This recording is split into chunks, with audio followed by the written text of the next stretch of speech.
కాబోతుంది. ఆరోగ్యశ్రీ, జగనన్న ఆరోగ్య సురక్ష కార్యక్రమాలపై కేబినెట్లో విస్తృత స్థాయి చర్చ జరిగింది. ఈ కార్యక్రమాలను సమర్థవంతంగా ముందుకు తీసుకువెళ్ళడానికి మంత్రులకు కూడా దిశానిర్దేశం చేశారు ముఖ్యమంత్రి గారు. ఆరోగ్యశ్రీ కొత్త కార్డులు పంపిణీ చేస్తూ ఆరోగ్యశ్రీ క్రింద ఉచితంగా ఎలా వైద్యం పొందవచ్చు అనే దానిపైన విస్తృతంగా ప్రచారం చేయాలని, ఇప్పటికే ప్రజలకి దీనిపైన అవగాహన కల్పించడం కోసం ఆయన విస్తృతమైనటువంటి ప్రచారం, అంటే ప్రజలకి ఇంకా అవగాహన పెంచాలి అనేటువంటి దానిపైన ముఖ్యమంత్రి గారు కేబినెట్లో సుదీర్ఘంగా మాట్లాడడం, దానిపైన సమగ్రంగా దీనిపై అందరికీ కూడా తెలియజేస్తూ దానిపై అవగాహన కల్పించేటువంటి సిబ్బందికి ప్రచార కార్యక్రమం ద్వారా ఆరోగ్యశ్రీ కింద ఎలా ఉచితంగా చికిత్స పొందవచ్చు అనే దానికి ఎవరికైనా సందేహాలు ఉండకూడదు అనేటువంటిది నెట్వర్క్ హాస్పిటల్ దగ్గర నుండి, అంటే ఆ ఏరియాలో నెట్వర్క్ హాస్పిటల్స్ ఏమున్నాయి, వాటికి ఎలా వెళ్ళి వీళ్ళు ఆరోగ్యశ్రీలో వైద్యాలు పొందొచ్చు అనే దాని మీద అవగాహన, ఆరోగ్యశ్రీ చికిత్సను అందుకోవడానికి యాప్ ద్వారానే కాకుండా 104 village health clinic, 108 ambulance, family doctors ద్వారా, స్థానిక పిహెచ్సిల ద్వారా, ఏఎన్ఎంస్ ద్వారా, సిహెచ్సిస్ ద్వారా ప్రతి అందరికీ కూడా దీనిపైన అవగాహన కావాలి. ఇప్పటికే ఆరోగ్య సురక్షలో జల్లెడి వేసి పట్టారు జబ్బున్న వాళ్ళందరినీ హ్యాండ్ ఫోల్డ్ చేసి వాళ్ళందరికీ మరింత అవగాహన కల్పించడానికి, అంటే ఈ రాష్ట్రంలో ఎవరికైనా అనారోగ్యం కలిగితే ఆరోగ్యశ్రీ ద్వారా వైద్యం పొందటం ఎలా అనేటువంటిది అతి సామాన్యుడికి కూడా అర్థమయ్యే రీతిలో అవగాహన కల్పించటం, అతి సామాన్యుడికి కూడా అర్థమైన రీతిలో అవగాహన కల్పించడం అనేటువంటిది ఈ కార్యక్రమం యొక్క ప్రధాన ఉద్దేశంగా ముఖ్యమంత్రి గారు తెలియజేసిన దానికి మంత్రిమండలందరూ కూడా హర్షాతిరేకాలతో ఆమోదం తెలియజేశారు. అలాగే ప్రజాప్రతినిధులు ఉంటారు, ఆశా వర్కర్లు ఉంటారు, సిహెచ్ఓలు ఉంటారు, ఏఎన్ఎంలు ఉంటారు. ఆ భావస్వారూప్యత ఉన్న వారందరూ కూడా ఈ కార్యక్రమంలో పాల్గొవచ్చు. తర్వాత ప్రతి మండలంలో వారానికి 4 గ్రామాలు చెప్పిన ఎమ్మెల్యేలు కూడా ఈ కార్యక్రమంలో పాలు పంచుకుంటారు. దాదాపు జనవరి నెలాఖరికి లేదా ఫిబ్రవరి మొదటి వారానికి ఈ కార్యక్రమం ముగుస్తుంది. ఆరోగ్యశ్రీ ప్రచార కార్యక్రమంలో భాగంగా ఆరోగ్యశ్రీ యాప్ డౌన్లోడ్ చేయిస్తారు. ఇప్పుడు ఎలా అయితే దిశ యాప్ మనం డౌన్లోడ్ చేస్తున్నామో, విలేజ్ పోలీస్ ఉన్నారు కనుక వారిని దిశ యాప్తో పాటు ఆరోగ్యశ్రీ యాప్ను కూడా డౌన్లోడ్ చేయడానికి, దిశ యాప్ ఆరోగ్యశ్రీ యాప్ను కూడా పరిశీలించి వారికి అవగాహన కల్పించడానికి, లేకపోతే దీన్ని డౌన్లోడ్ చేయడానికి తీసుకోవాల్సినటువంటి చర్యలపైన కూడా మంత్రిమండలి ఆమోదం తెలియజేసింది. అలాగే ఆరోగ్య సురక్ష క్యాంపుల్లో గుర్తించి చికిత్స పొందుతున్న వారికి సరిగ్గా మందులు అందుతున్నాయా లేదా అనే దానిపైన కూడా ఆరోగ్య సురక్ష కార్యక్రమంలో క్యాంప్స్ జరిగాయి.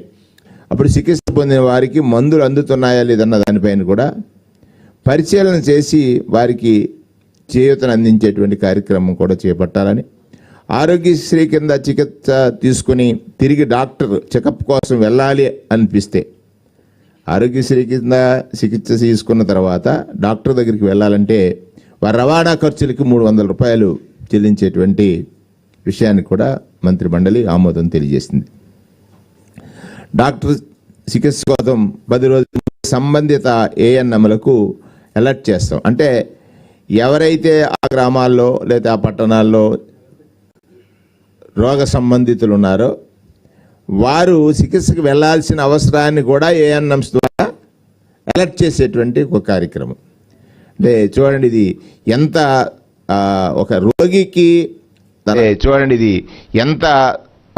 ఒక రోగికి తన రోగం పట్ల తాను మరిచిపోయినా కూడా ప్రభుత్వం గుర్తు చేసేటువంటి ఒక విధానాన్ని మన రాష్ట్రంలో ప్రవేశపెట్టాం. ఫేజ్ 2లో ఆరోగ్య సురక్ష కార్యక్రమం జనవరి 1 నుండి ఆరోగ్య సురక్ష ద్వారా గుర్తించినటువంటి రోగులు నేరుగా ఇంటికే ఉచితంగా మందులు ఇచ్చేటువంటి కార్యక్రమం జరుగుతుంది. విలేజ్ క్లినిక్స్కి చేరవేసిన తర్వాత, అంటే వీటిని పోస్టల్ లింకప్ చేసి విలేజ్ క్లినిక్స్కి ఈ మందుల్ని చేరవేసి ఆ దీర్ఘకాలికమైనటువంటి జబ్బులతో ఎవరైతే ఉంటే వాళ్ళందరినీ కూడా మందులు ఇచ్చేటువంటి కార్యక్రమం, అవసరమైతే ఇండియన్ ఆన్లైన్లోనే ప్లేస్ చేసేటువంటి కార్యక్రమానికి కూడా మంత్రిమండలి ఆమోదం తెలియజేసింది. మందుల పంపిణీ వెంటనే డోర్ డెలివరీ చేయడానికి ఇప్పటి వరకు మనం చూసాం. పెన్షన్ల పంపిణీ డోర్ డెలివరీ, రేషన్ పంపిణీ డోర్ డెలివరీ ఉంది. ఇవాళ ఆరోగ్యం బాగోలేని వారికి మందుల పంపిణీ డోర్ డెలివరీ చేసేటువంటి కార్యక్రమాన్ని కూడా ప్రభుత్వం తీసుకుందనేటువంటి, అంటే పేదవాడి జీవితం, దానికి పేదలకు కలిగేటువంటి ఆరోగ్య సమస్యలు, వాటిని పరిష్కరించడానికి ఆ పేదలు ఏదైనా అలసత్వం కానీ ఆలస్యం కానీ చేస్తే జరిగేటువంటి ప్రమాదాల నుంచి వారిని రక్షించడం కోసం వారికి మందులు సప్లై చేసేటువంటి కార్యక్రమాన్ని కూడా ఈ కార్యక్రమంలో తీసుకోవడం జరిగిపోయింది. మందులు అయిపోయిన తర్వాత వాళ్ళు ఎక్కడికి వెళ్ళక్కర్లేదు. వాళ్ళకి ఇండెంట్ ప్లేస్ చేసిన వెంటనే, యాప్లో ఇండెంట్ ప్లేస్ చేసిన వెంటనే వాళ్ళకి మళ్ళీ మందులు పంపిణీ కోసం పోస్టల్ డిపార్ట్మెంట్ ఆఫ్లైన్ చెప్పాను కదా ఇంతకుముందే. ఈ కార్యక్రమంలో సజావుగా సాగడం సమర్థమైనటువంటి SOPని కూడా తయారు చేశారు.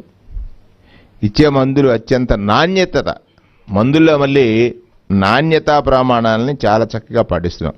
WHOకి సంబంధించిన GMP ప్రమాణాలు కలిగినటువంటి మందులు మాత్రమే అందించాలనేటువంటిది ప్రభుత్వం మంత్రిమండలి తీసుకున్నటువంటి నిర్ణయం. సూపర్ స్పెషాలిటీ సేవలు అందించేందుకు 4 లక్షల వరకు ఇవాళ ప్రభుత్వ ఆసుపత్రుల్లో వైద్యులకి సుమారు 4 లక్షల వరకు కూడా జీతాలు ఇచ్చి సూపర్ స్పెషాలిటీ డాక్టర్స్ని నియమించినటువంటి విధానం భారతదేశంలో ఎక్కడా లేదు. ఇది జగనన్న ప్రభుత్వంలో మాత్రమే ఉందని. తర్వాత డాక్టర్స్ ఎక్కడ ఖాళీలు అనేటువంటివి లేకుండా 0 వేకెన్సీకి తీసుకొచ్చి అపాయింట్మెంట్స్ని క్రియేట్ చేసినటువంటి పరిస్థితి. ఇప్పటికే 53,000 మంది వైద్య సిబ్బందిని నియమించడం అనేటువంటిది చాలా హర్షాతిరేకాల మధ్యన జరిగినటువంటి ముఖ్యమంత్రి గారికి అభినందన కార్యక్రమాన్ని ఈరోజు మంత్రిమండలి అంతా కూడా తెలియజేసింది. ఆల్మోస్ట్ ఎక్కడ ఖాళీలు లేవు. ఉన్నా ఏ రోజు ఖాళీ ఏర్పడితే ఆ మరుసటి రోజునే దాని రిక్రూట్మెంట్కి సంబంధించి recruitment board, medical recruitment board ద్వారా అవి భర్తీ చేయడానికి కావాల్సినటువంటి కార్యక్రమాలను తీసుకుంటున్నాం. ఇక్కడ 90% కుటుంబాలకి ఆరోగ్యశ్రీ సేవలు అందిస్తున్నాం. ఏడాదికి 5 లక్షల, అంటే సుమారు 40,000 రూపాయలు ఆదాయం కలిగినటువంటి వారికి కూడా ఈ ఆరోగ్యశ్రీ సంబంధించినటువంటి సేవలు అందించే దానికి పరిధి 5 లక్షల ఆదాయం ఉన్న వారికి కూడా ఆరోగ్యశ్రీ కార్డు ద్వారా వైద్యం పొందొచ్చు. 25 లక్షల రూపాయలు విలువ చేసేటువంటి వైద్యాన్ని కూడా పొందడానికి వారికి అందరికీ కూడా వెసులుబాటు తీసుకోవడం జరిగింది. గతంలో 1050 ప్రొసీజర్స్ ఉన్నటువంటి ఈ ఆరోగ్యశ్రీ సేవలు ఇవాళ 3,257 ప్రొసీజర్స్కి పెరిగాయి. ఇప్పటికే క్యాన్సర్ రోగి పరిమితి లేకుండా చికిత్సను అందిస్తున్నాం.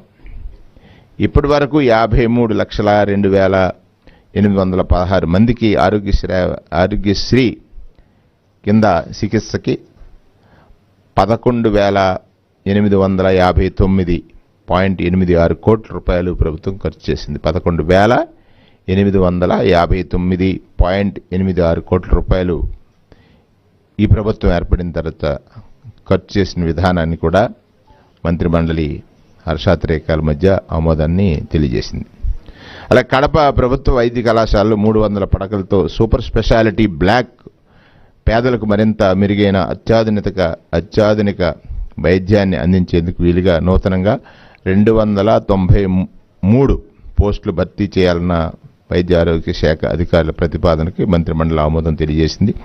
గుంటూరు సర్వజన ప్రభుత్వ ఆసుపత్రిలో 18 హెడ్ నర్సింగ్ సూపరింటెండెంట్ పోస్టులు భర్తీకి మంత్రిమండలి ఆమోదం తెలియజేసింది.